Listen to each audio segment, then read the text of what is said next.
Today is the day, my friends.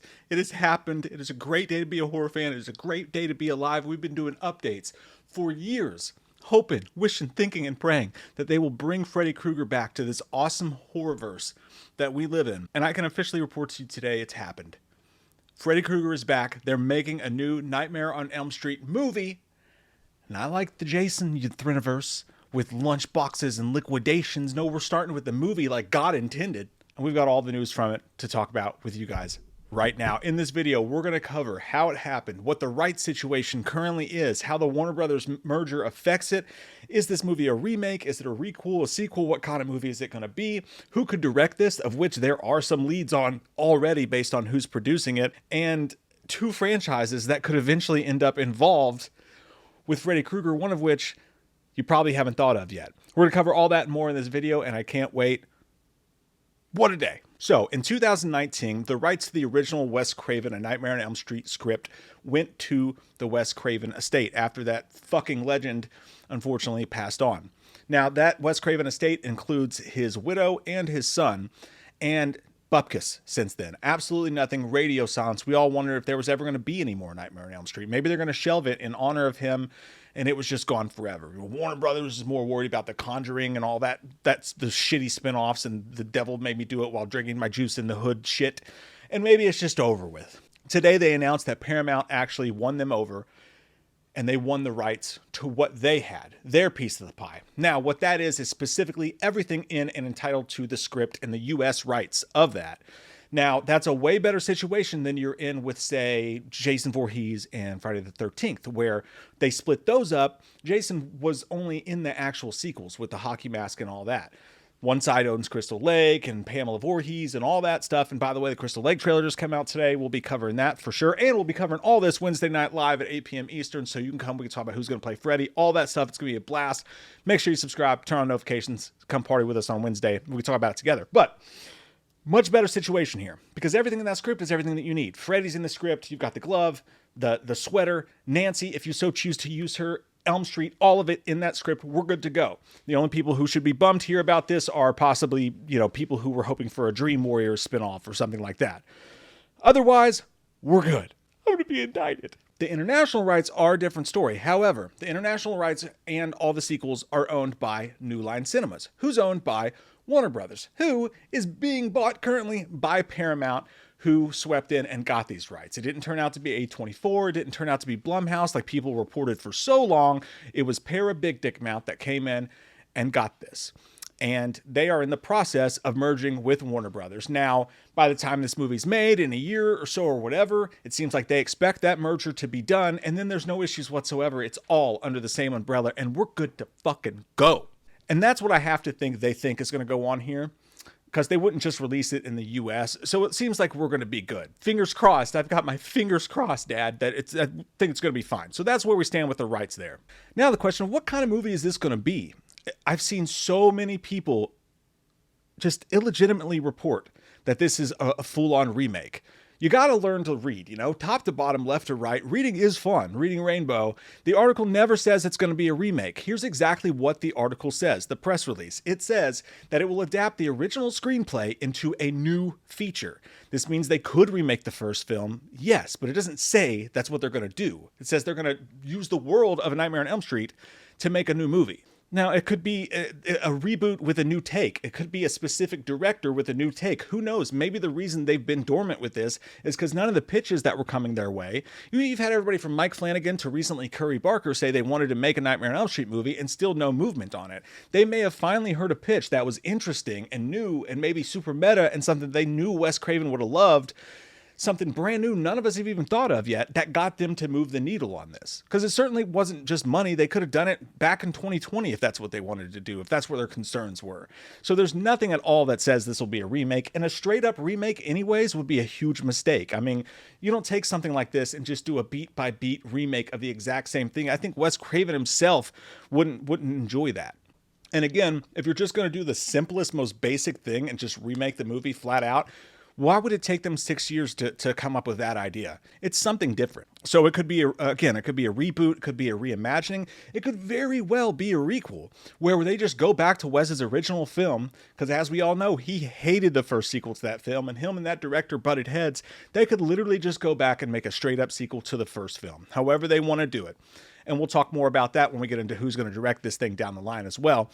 But this could be anything. Now, what we know about the film so far is it's going to be handled by a subsidiary of Paramount called Paramount Primal. And their whole idea is kind of the Blumhouse model of things. They take either up-and-coming directors or filmmakers or established ones, and they make moderate budget movies that can hopefully go to theaters and make a shit ton of money back, but keeping the budgets minimal. And that's a great thing for Freddy Krueger. The last thing we need is someone going in here with way too much money and making this thing look like an expensive music video. We don't want the CG masks. We saw what happened with the burnt squirrel face CG masks. Taking it back to a grittier place sounds like a great idea. The only thing that this could hurt would be the casting if you were hoping for a big name or something like that. But a lot of people aren't, A lot of people would love to see an unknown, much like Robert Englund got the opportunity to do back in the day. Having an unknown do it's a possibility, but it also doesn't mean that they can't find a huge name actor. Ethan Hawke does low budget movies all the time. He could be a Freddy Krueger. I'd love to see Michael Shannon as Freddy Krueger personally, but the opportunities are endless. You could play Mortal Kombat with a friend in Vietnam. Who knows what's going to happen? And that's another thing that we'll all brainstorm about this Wednesday night in the live stream. It's going to be so fun. Now, something I want to point out to you here, it says very clearly in this press release from the Craven estate, pay attention to these words. It says that we can't wait to sit in a dark theater. Like Alanis Morissette said, go down on you in a theater. It's not going to go down on you. We don't have that kind of technology yet. But what I'm saying is they say it's going to be in a theater. And that means that this is going to be theatrical. And that means that this is a legit full-on fuck yeah, let's go thing. So take that, Jason Uthriniverse, and your liquidations and your lunchboxes and your video game skins and learn something, you motherfuckers. This is the way to bring a horror icon back. And I'm so happy this is how they're doing it. All right, so who's going to direct this thing? Now, we can actually look at this with it being from Paramount and take some shots at who we think it's going to be. Starting with, and I've got a whole list here, Parker Finn. Parker Finn has a first look deal with Paramount. They just successfully made Smile and Smile 2 for them. They're making Obsession for them right now. This is one of Paramount's favorite directors in their stable. And what their movies in the past have dealt with have been, hallucinations, what's real, what's not real, trauma, demonic entities. It makes sense to think that Parker Finn could be the person that they've already picked for that job. Secondly, you've got Dan Trachtenberg, who just recently, over the past year, also signed a first look deal with Paramount, and he just proved he can do things with someone else's franchise IP with what he's done with Predator. He's also done horror before with 10 Cloverfield Lane. This is my least favorite pick on this list, but it's a possibility. Andre Overdahl also has a relationship with Walter Hamada, who, don't forget, now works with Paramount on their horror division specifically. He did just have kind of a tanker in Passenger that recently came out, but he did have some hits with movies like Autopsy of Jane Doe before, so it's a possibility as well. The person I hope that they keep away from this as far as possible, which scares me because the Walter Hamada connection, is Gary Doberman. Gary Doberman is a studio favorite because he was involved in things like the It remake, which made I think the most money any horror movies ever made, which is why he's so beloved. But he's also been involved in every stinky fucking Conjuring spinoff movie that you can think of. This guy is great at slop writing Walmart horror. That's not to say everything he touches is total shit, but a lot of it is just squeaky clean, sterile, Walmartized horror. Please, Gary Doberman, stay the fuck away from Nightmare on Elm Street. It's the opposite of what we need. As far as a writer goes, you could see some Scream people involved in this, specifically Guy Busick, who works with these companies a lot, and he's someone that they can trust. Regardless, I know of how we feel about some things that he's done with Scream and whatnot. Don't be surprised if you hear Guy Busick's name involved, which brings us to another big possibility, and that's that in some form or fashion, Kevin Williamson is involved with his movie. Kevin Williamson, the writer of the original Scream, had an amazing relationship with Wes Craven. It stands to reason that his family would also want him involved because those two got along so well. And Scream 7, despite none of us love the ending of it, but it made a fuck ton at the theater. So that's where these studio heads' minds are at. And Kevin Williamson knows meta. He knows what Wes Craven, his whole idea. He knows how he works. I'm willing to bet there is some involvement from Kevin Williamson on this project, for sure. Another big name, Huge name. Big surprise. Huge surprise. Jean-Claude Van Damme. No, the Duffer Bros. Listen, they just got done with Stranger Things. They just had their second season of their show canceled, weird timing, with Netflix, and they just signed a first look deal with Paramount. And everybody knows that their main bad guy of their franchise was born from the idea of Freddy Krueger. And that's a name that would get people talking. It would immediately hook the new generation, as this article literally says. Don't be surprised if the Duffer Brothers are the directors of this movie. Do I like that? No, I don't, but we'll see where it goes. As far as who has shown interest in the past, Mike Flanagan has shown interest in the past, and he's great, but dude, his dance card is just so full. He's already doing The Exorcist. He's doing Carrie. I think it just seems like too much. It's too big of a name to add to that long roster, and he showed interest years ago, and there was no response. So I don't think it's going to be Mike Flanagan.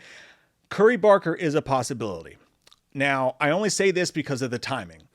That family could have seen Obsession, fallen in love with it like so many people did, heard what he said, and now all of a sudden the gears start moving and this movie's finally happening. That's what makes me think it's a possibility, but his dance card's pretty full too. He's got Texas Chainsaw Massacre. He's got all sorts of stuff going on. We'll see what happens there, but those are the obvious connections and tie-ins. We'll see what happens and who it could be, but those first look deals with Paramount say a lot, in my opinion. So that's where I would look first. Now, as far as who's going to play Freddy, it could be fucking anybody. I mean, we have literally no idea. But comment down below who you'd like to see. And again, come show up Wednesday and let's all talk about it and figure it out together. Now, as promised, the character that obviously everyone's immediately thinking of when you hear Paramount, Freddy Krueger is now under the Paramount house, which just seems so weird, doesn't it? Is Jason Voorhees. Obviously, but that's not as simple as it sounds. Paramount might own the distribution rights to those movies, but the rights are still a fucking shit show. Now, and obviously we're talking way down the line here anyway. We need to reestablish both these characters before you ever think about mixing them together in any sort of way. But obviously after a few sequels and things start to die down, those ideas could come up. And does this mean we could see it? Not necessarily. The rights are still divided. Horror Inc. still owns some of it. And then on the other side, the Yothrineverse and Robert Barsamian own some of it. Now, they did come together to do the Crystal Lake TV series, of which doesn't feature Jason for the most part, but he's supposed to be in it just a tiny bit, maybe just a little bit. By the way, that trailer came out. We'll be covering that too and talking about it on live stream as well. But it's not a sure thing no matter what happens. Even if the merger goes through, we have no idea how that will work. But it is important to note that Mark Toberoff, he is the attorney for the side of, he worked the rights issue for the side of Jason that won the name Crystal Lake and won Pamela Voorhees and all that stuff other than Jason. He was their lawyer, and he's a producer on this movie alongside the Craven estate. I feel like that's worth noting for sure, that they have him as an actual producer of this movie. It makes me wonder if they do plan on doing something in the future with these guys, because Paramount's going to need to make a fuck ton of money once this merger goes through. They've got to really put movies out there and mix it, so they could be really thinking down the line here with things like this. So that's a huge thing to pay attention to. And though the rights are still separated, Toberoff was the guy who brought everyone together enough to make Crystal Lake. So it stands to reason that there could be a little bit of smoke here when it comes to a future with Freddy and Jason under the same umbrella. Now, I want to throw out an idea to you that nobody's talking about, that I've thought of, that I think would be fucking cool. Now, hear me out. Scream and A Nightmare on Elm Street at some point. Now, it makes so much sense that Freddy would go to a place where all this bad shit has happened and teenagers have proven to be very manipulatable and fucked up in Woodsboro. Imagine Freddy fucking with a bunch of Woodsboro teenagers. There are so many different things you can do with that. There's so many different things and so many places you can go with that I think that would be a fascinating idea, whether it's a TV series or a spinoff or whatever. I mean, it's perfect. They're both Wes Craven properties. This is where Kevin Williamson ties in, by the way, if you want. And I mean, he could literally be in the head of a Ghostface, having him do during the waking hours what he can't do while he's asleep. Imagine going to sleep and dealing with Freddy Krueger and waking up and dealing with a Ghostface who may or may not be one of your friends or lovers or parents. It's a crazy fucking thought, but it's just so crazy it might work. And maybe they're thinking about the future, and I'm thinking about the future and having something to eat. But I'm so fucking excited right now. I can barely contain myself. It's a great day to be alive, guys. Freddy fucking Krueger's back. Let's all talk about it. See you guys Wednesday night, 8 p.m. Eastern. Love your fucking faces.